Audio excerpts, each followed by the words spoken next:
Parce qu'un jour, tout finit par se savoir. Paris, 1969. L'hiver sans la pluie et l'encre froide.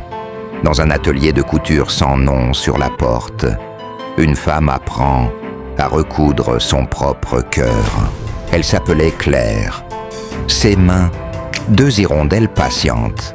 Quand elle touchait le tissu, les étoffes arrêtaient de respirer pour l'écouter. Dans l'atelier, il y avait Madame Varenne, patronne au chignon serré, lèvres pincées, regard tranchant comme des ciseaux. Elle aimait 2 choses, le silence et qu'on lui dise merci. Ce matin-là, un manteau de laine bleue devait partir pour une cliente célèbre. Mais la doublure, mal coupée par le neveu de la patronne, gondolait. Devant tout le monde, Madame Varenne posa la faute sur Claire. « C'est votre poing, toujours bâclé. » Les autres baissèrent les yeux. Claire resta droite, mais son souffle se plia. Elle ne dit rien. Parce que dans ce métier, la dignité n'a pas de bouton de rechange. Le soir, l'atelier sentait la poussière chaude. Julien, le mari de Claire, était venu la chercher. Il portait sa veste grise trop étroite et un sourire qui n'en était pas un. « On ne peut pas vivre comme ça, Claire. T'es invisible. Et moi, j'étouffe. » Il prononça ces mots comme on referme une porte, en croyant qu'elle ne crie pas. Il partit, sans valise, sans promesse, juste avec son orgueil. Les jours suivants tinrent tous dans le même bol. Café tiède, couture tardive, silence long. Claire cousait pour ne pas s'effondrer, comme on récite une prière dont on ne sait plus à qui elle s'adresse. La nuit, le métro grinçait sous la fenêtre. Elle comptait les wagons pour tenir jusqu'au matin. Un jeudi, Madame Varenne annonça un concours discret. Notre atelier réalisera la robe de gala pour l'opéra. La meilleure esquisse sera retenue. Nom de la maison, uniquement.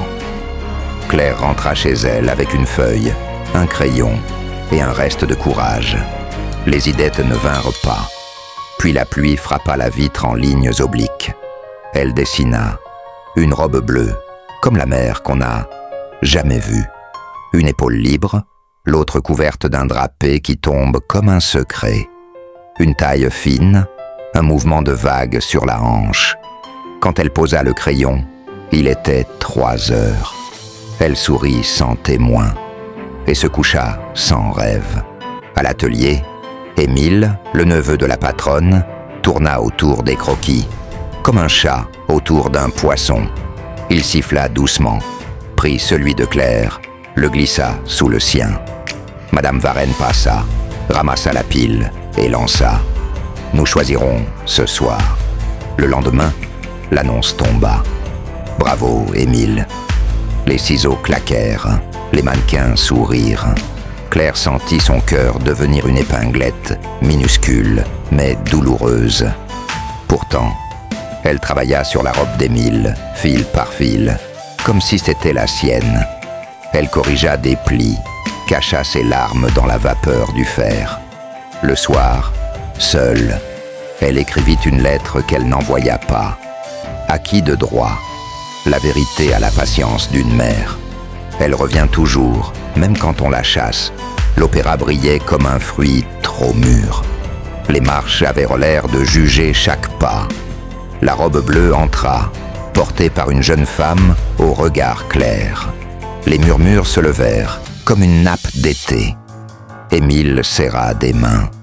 Madame Varenne sourit à des visages qui ne la regardaient pas vraiment. La robe avait quelque chose d'indécent et de pur.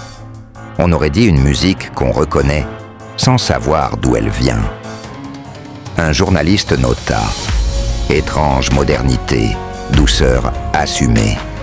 Une couturière d'une autre maison chuchota « Ce drapé, ce n'est pas d'Émile ». Au balcon, Claire observait. Elle n'avait pas d'invitation.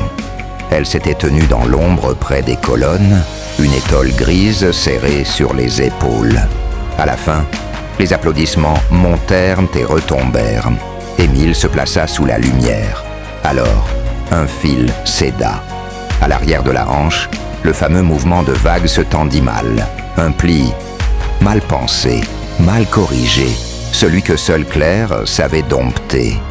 Le mannequin hésita, puis continua.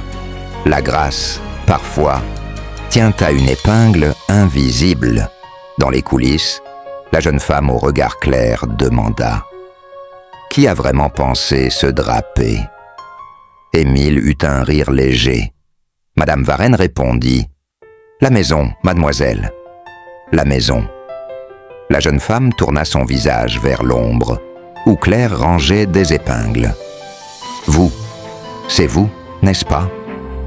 Claire voulut répondre « Non ». La dignité est parfois une habitude qui empêche de respirer. Elle baissa les yeux. Alors, une autre couturière, vieille comme un patron jauni, posa ses mains sur la table. « C'est le dessin de Claire. Je l'ai vu. Je l'ai vu quand il n'appartenait à personne. » Le silence se coupa net. La patronne cligna des yeux, une fois. Émile chercha un mot qui ne viendrait jamais. La jeune femme sourit à Claire.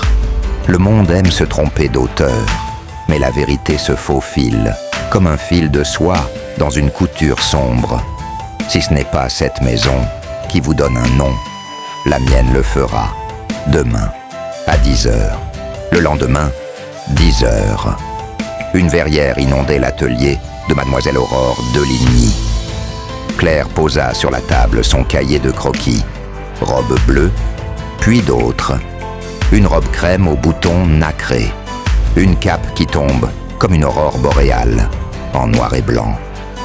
Aurore feuilleta sans parler. Les pages firent un bruit de voile.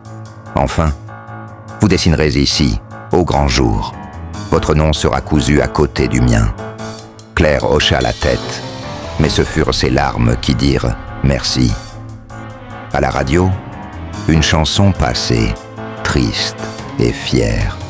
Elle pensa à Julien, au manteau bleu, à Madame Varenne et à la vie qui taille parfois trop court. Et pourtant, c'est arrangé. Quelques jours plus tard, Julien revint. « J'ai entendu parler de toi.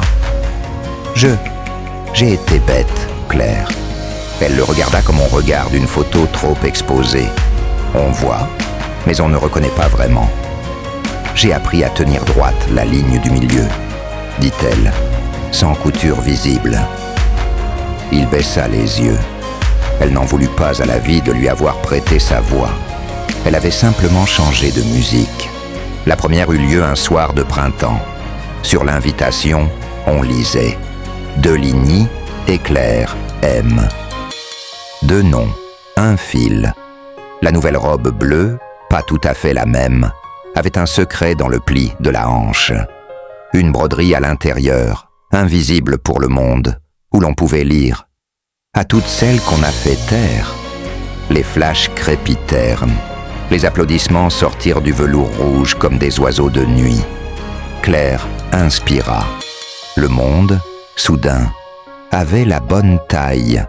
Ne méprise jamais un cœur brisé. C'est souvent là que naissent les plus belles âmes. La vérité finit toujours par se révéler.